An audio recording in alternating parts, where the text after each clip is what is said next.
needles. The needles were the worst. Pierce Brosnan is not referring to some far-out torture cooked up for his latest Bond film.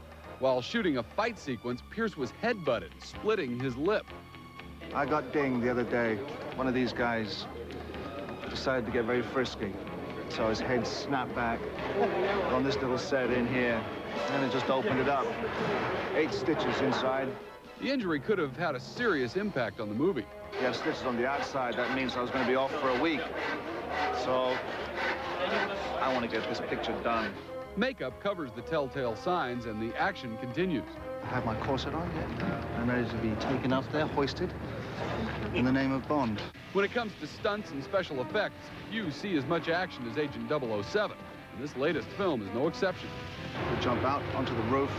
The bad guys are still shooting at us. Cut the ropes, wrap these ropes around our hands, and jump over.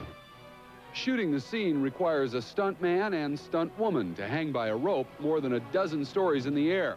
But those aren't stunt people. It's Brosnan himself, beside co-star Michelle Yeoh. That's kind of fun, only because you're 160 feet up in the air, hanging, flying down on a wire. In prepping a high-stakes stunt like this, nothing is left to chance, as Pierce and Michelle have their harnesses attached to steel cables.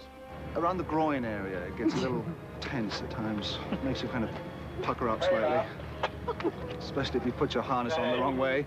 And while their trip to the top takes just a few seconds, the time spent hanging in midair must seem like an eternity. Finally, the cameras roll, and it's time for the drop. Afterwards, Michelle has nothing but praise for her co-star. Oh, he's great. He's gorgeous. He's wonderful. Don't keep on kicking your legs up like that. Cameron Diaz.